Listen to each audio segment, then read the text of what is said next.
Ito na ang kakampi mo, Owa! Humarap ka na!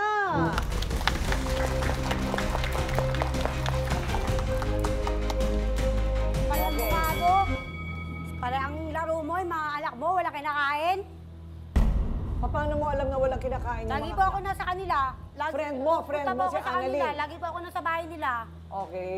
Pag pupunta po ako doon, lagi nakikita ko yung mga bata, walang pagkain, pinag-uulam niya ng asin, tubig, toyo. Toyo ang ulam. Opo, o yung asin.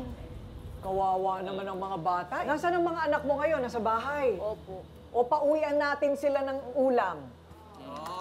Ha? Kahit pang isang gabi lang, di ba? Di ba bibilin mo? Oo, ako nang bahala. Ikaw Yung na bahala? yung TF ko dito sa episode na to, ibigay niyo sa kanila. Oy, talaga naman. Yayamanin naman talaga si Doc. Sige, ako Hindi, na lang din. Talaga nakakaawa kasi. Oo nga po. Nakakaawa kasi. Huwag mo na papakialaman yung bibigay ni Doc, Oo ha? nga. Oo. Yung ngayong episode yung episode na to, ibigay niyo sa kanila. Pero wag bibigay sa kanila. Oo. Sa kanya. Bigay niyo sa sa mga bata. Alam mo, dapat yan ipambili na ng gamot, ipambili na ng pagkain, wag ng pera. Oo, totoo. Gatas, hindi ba? Ibigay na lang natin sa mga bata. Okay, so Owa, ano ang pinaka-grabing nakita mong sitwasyon sa kanila? Yung pong nanganganak po to, nag-i-scatter lang sa labas. Abang ito lang, manganganak na. Nanganganak. Opo, manganganak na po siya. Nag-i-scatter pa po yan sa labas. Ano ba yun? Nanganganak, nag-i-scatter? Ano ba yun? Parang nai-stress ka? Pag na-stress ka, ayan? Siya pa nga po Minsan po, na-stress sa pag amin. parang nag-aaway kami kasi, madalas nag-aaway kami, lumalabas po ako, yun. Naglalaro na lang po ako sa labas. Ayan. Addiction na ito eh. Pagka-addict na ito, pagkagahaman, pagka-addict sa paglalaro, may pag-asa pa ba si Alvin magbago at maayos na rin ang buhay nilang mag-asawa? Ipapaliwanag ko lang, hindi po ako kakampi ni Alvin kasi nakapula ako, ha? Walang kinalaman. O ayan, ang palda ko puti. Pero ayun, nadagdagan ng silya yung kabilang panig kasi nga, at nawalan ng silya dito sa kabilang panig kasi, ayan, Alvin, walang kakampi sa'yo dyan. Walang kakampi talaga sa'yo dyan, kundi yung kapwa mo sugarol. Ayan. Hindi ba, no? O, so, alamin muna natin, bago natin tawagin itong meron pang isang silyang ditong kakampi pa rin at meron pang nakasanga na problema. Hindi pa ninyo alam kung ano yung nakasangang problema na yan. Alamin muna natin kung ano ba ang panig, Doc Dex, kung ano bang sinasabi nitong mga naka-ismid lahat ang mga... Oo, si ate kanina dito, galit na eh. Oh, ate, ano masasabi mo? Maging responsableng ama ka naman ng tahanan. Nahihirapan na nga yung asawa mo, 5 yung anak nyo, dapat magtulungan kayo. Ginawa mo yan, pinaghirapan mo yan, pinagpuyatan mo yan, pag-aralin mo, pakainin mo. O dyan naman sa panig Ay, ninyo. agreement. Ano naman ang depensa ninyo dito? Madidepensahan niyo pa Sige, ba yan? no, depensahan nyo ba? Kaya niya daw yan depensa ha. Tumayo ka. Ano ang pangalan mo? Yoshi. Si Yoshi. Magpapa-x-ray lang daw siya mamaya. Okay. Anong gusto mo sabihin?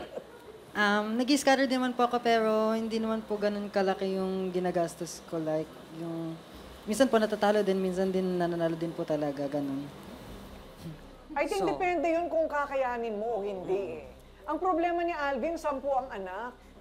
Hindi ba? Tapos walang permanenteng trabaho. Yun, tama. Oo. Siguro ate ko rin talaga sa mga ganyan. No? Magbisyo ka kung meron kang extra na pwede mo Oo, Yes. yung extra Pero kung lang. wala, unahin mo yung mga pagkain ng mga bata. Unahin ang pagkain pamilya, bayad ng ganito, gano'n. Ganun dapat ang ginagawa ko. Huwag kang mag-alala. Bibigyan kita. Ako nang bahal. Nagbigay si Doc Dex doon. Bibigyan kita ng puhunan, pero ako pipindot. Ha? Baka ako ang swerte mo, hindi ikaw. Diyos ko, kuya. Tapos yung panalo, sa'yo rin mapupunta. Siyempre! Hindi, ate ko Ano rin ba biro yan? lang. Wag na, kuya, iwasan mo na yan, ha? Okay. O siya naman, ang kapitbahay na saksi sa hirap ni Annalyn. Erlinda, humarap ka na.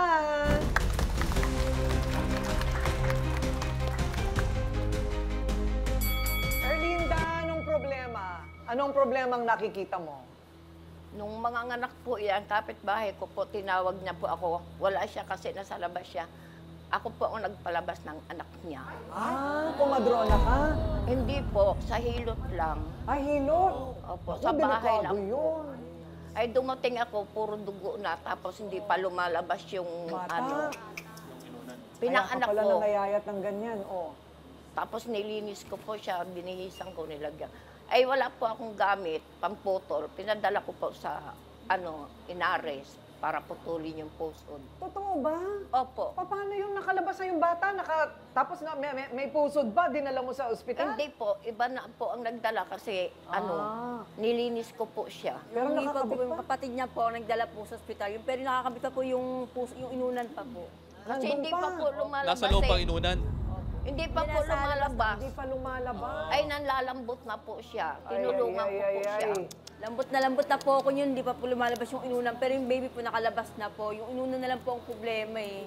Buti nga po, ano po siya, tinapik-tapik niya po ako. Nakakaloka ang mga insidente. At ikaw, naglalaro ka ng scatter sa labas. Alam niya yan. Di ba tinawag mo ako? Hindi po. Tumawag po ako ng mga ambulansya sa kanya. Kasi parito rin po ako yun, alam kong mga anak na.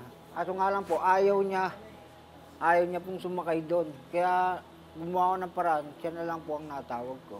Niisip ko rin po, ma'am, yung anak ko rin po kasi, una sa ospital Hindi, po ako. meron. Una sa ospital po ako, yung mga anak ko sa bahay, wala pong pagkain.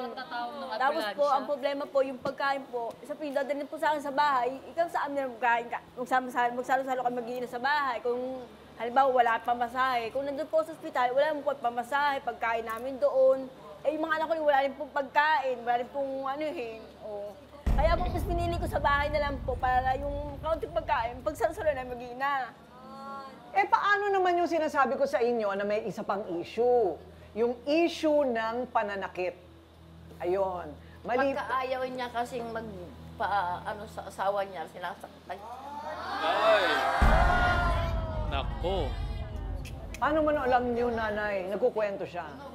Una, baka maging 11 pa yan. Maliban sa 10. Kaya nga po nabuo yung anak namin ngayon dahil po doon Oo, kita.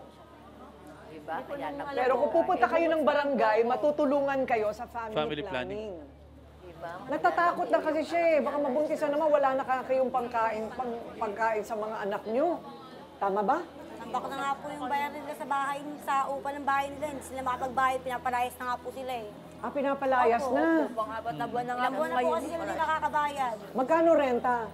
Ano po, 1.5 po. 1.5 isang buwan. Biro mo, 1.5 isang buwan, hindi pa nila mabayaran. Opo, kasi nga po lang. Wala rin pong trabaho eh. Silang, eto, pagka pupunta sa bahay, naglalakad pa po para lang makakain silang mag-iina. Yan ang lahat ng mga problema. Pinapalayas na, nagkakabugbugan na, ang mga anak hindi mapakain, nagkahiwa-hiwalay ng magkakapatid. Ayon, dahil sa scatter!